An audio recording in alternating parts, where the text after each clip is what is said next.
Hello, welcome to a new episode of the O'Neill Reel. I'm Jacob Shepard. And I'm June Thomas. In this edition of the O'Neill Reel, you'll learn a little more about a few varsity baseball players. We bring you a part 2 of our own version of the Pick a Number TikTok Challenge, and you'll learn more about Model UN. We'll hear answers to a Would You Rather Spring Edition, and you'll learn about a joint experiment between AP Psychology and Environmental Bio classes. So, let's get started. Welcome to the O'Neill Reel.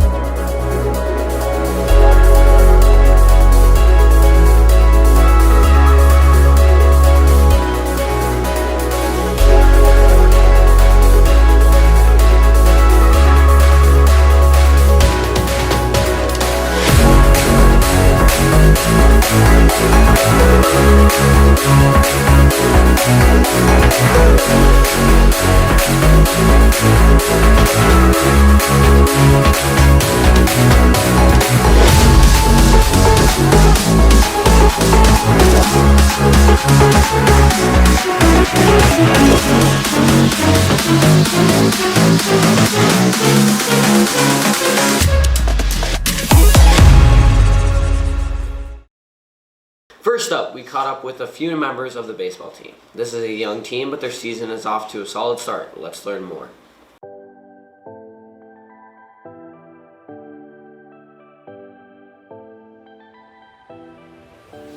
I play shortstop. I pitch and play third. Cash, you play second. Play second and play left. I play outfield. I play center field and I pitch. I play third base, left field, and pitch.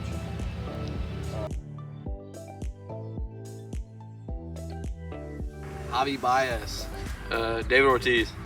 Bo Bichette. Shohei Ohtani. Cody Bellinger. Chris Bryant. Probably when Trey hit his home run. Yeah, when Trey hit his dinger. When Taylor hit his walk-off single. I was sick.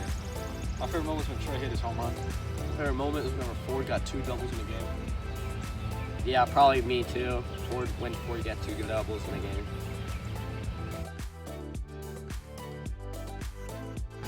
Conference championship, winning record, something like that. Yeah, win the conference and make it far in the state playoffs.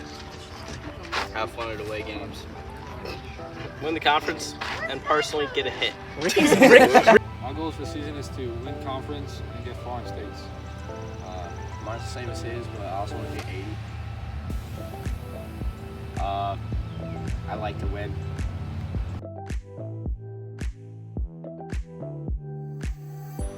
Thanks, Andrew and Chris. The baseball team has a home game Friday against BCA. Come out and show your support. Next up, Kaylee and Elise got a few upper school students to participate in another edition of the TikTok Pick a Number Challenge. Take a look. From 1 through 12? 5. What's the longest you've ever slept? 12 hours. Like 9 hours? Like 30 hours. Probably closer to like 12 or 1. It's a time, not how long. Said how long? It's not a Going to bed at 7. 12 hours is probably the longest I've slept before. You know, being up on the game all night during the summer. Those type of activities, you know. Yeah, 12 hours. Maybe like 10 hours? Okay, pick another number. 3. If you were to be an animal, which animal would you be? Whale. A cougar.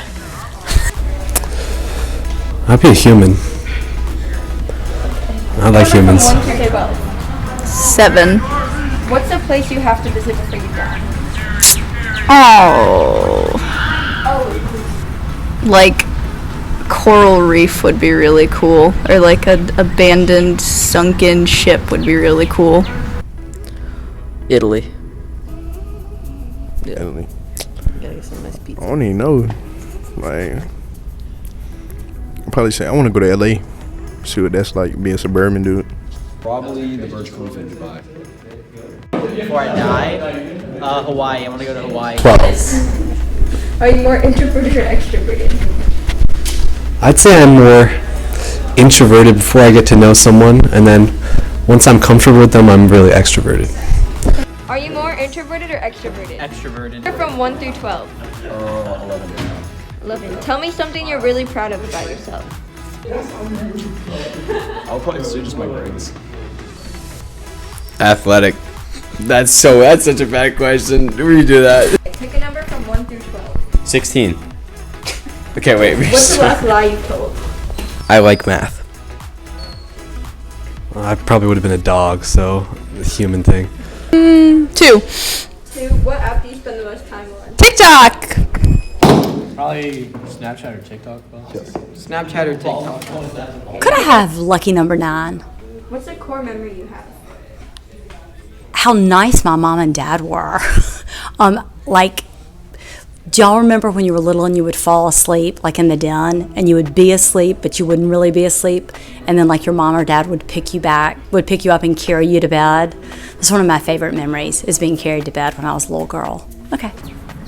I got lost at this place in Germany called Playmobil, and I immediately went to a worker, but we had to wait at an ice cream stand, and I started squawking and acting like a parrot for some reason while I was waiting because there was pirate things around, so I was like, that's what I have to do. 10. What is one thing you would change about society? Ooh. Okay. My husband and I were talking about this the other day. Like, what is the end game for, like, wars? Like, what do people want? So, I mean, I know that it's not as easy as that. But, like, I guess I would want to get rid of greed and anger. Because then maybe we would not have as many wars. Noah. We rolling?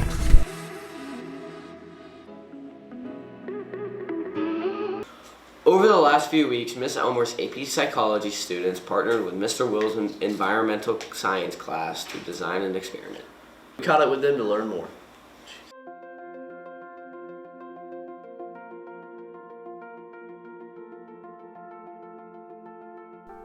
This year in AP Environmental Science, we wanted to find a way to let students explore a real environmental issue on campus. One of the pieces of environmental science is we try and figure out how to motivate people to change behavior. So a natural partnership existed with AP Psychology and trying to bring them in as experts in how to motivate and influence people to make changes for the positive. Our AP Psych class was looking at what does it take to change behavior, and can we change behavior, because it's all about behavior and mental processes in psychology. And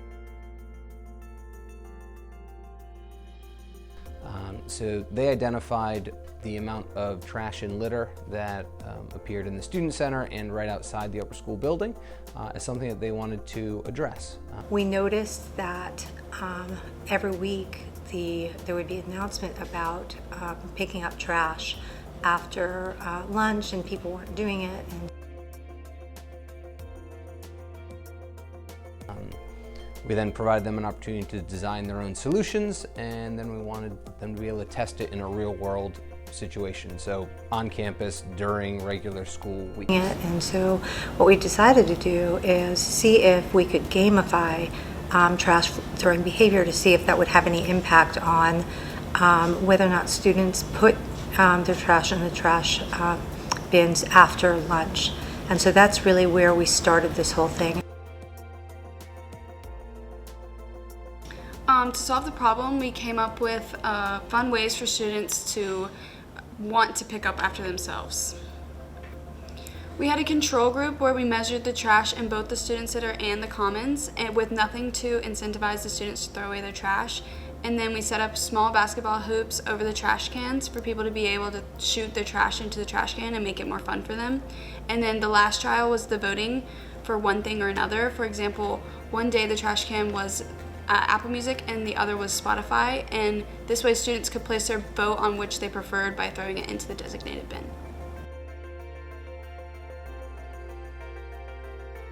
We found that the average amount of trash went down with both the basketball and the voting trials. There was over a 50% decrease in the amount of trash left behind in both the Student Center and the Commons. For the matching trial, there was a 53% decrease in the trash left behind. In the Student Center, there was a 33% decrease in the amount of trash left behind in the Commons. I think this would keep the school clean. I don't think it would eliminate the problem entirely, but it would help to decrease the amount of trash left behind. Since the experiment, I think the students have become more aware of leaving their trash behind. So even with no incentive, there has been less trash left behind the school.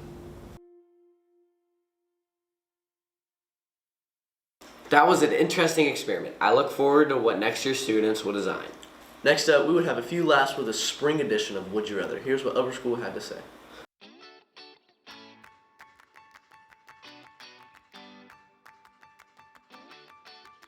Would you rather waddle like a duck wherever you go or hop like a bunny wherever you go? Hop like a bunny. I'd probably hop like a bunny just because, I feel like I'd be able to get places quicker. I think that'd be more efficient than waddling. Dude, we're just asking you would you rather. You don't have to explain your whole life story. I'm gonna waddle. Duck. Would you rather waddle like a duck or hop like a bunny?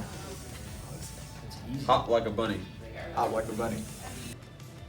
Waddle like a duck. Waddle like a duck. Bunny hopping would take too much energy.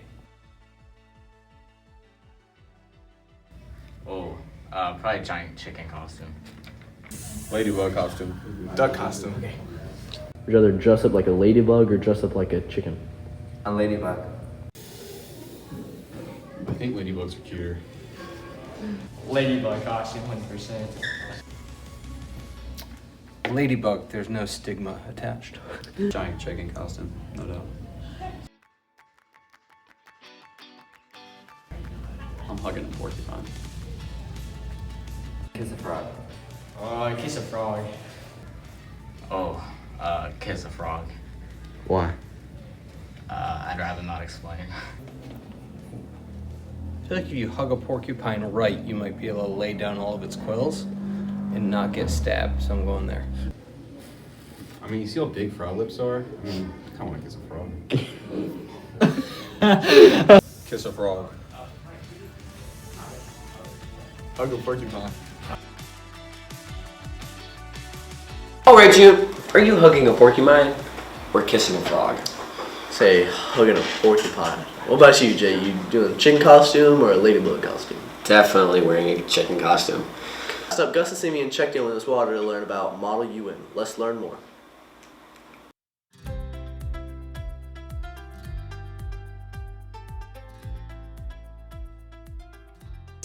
It is a club that is structured like the Model United Nations, or like the United Nations, and we are given countries. We have current events that we have to research, and then we debate topics that would be relevant to the United Nations today. Awesome. This year we're meeting in the library during lunch on Mondays. Next year I don't know what the club schedule is, but we will see, and I will certainly let people have information. So, Miss Wilder, how long has the club been around? Thank you.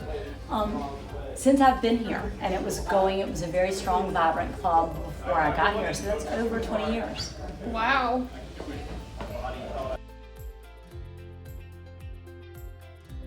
This year, because we did not travel, we did several in-house conferences, and we did a crisis council, and that was a lot of fun, and we had Mr. Wenzel, and some people storm in and pretend to be, and Mr.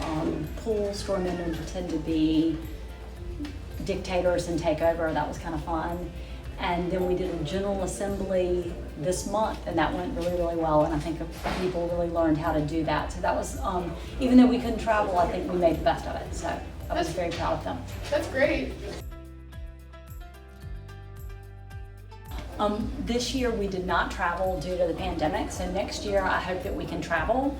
UVA, we've gone several years in a row, and it's a very good conference, and they have moved it to October, so we hope that our first travel conference will be in October. That's exciting.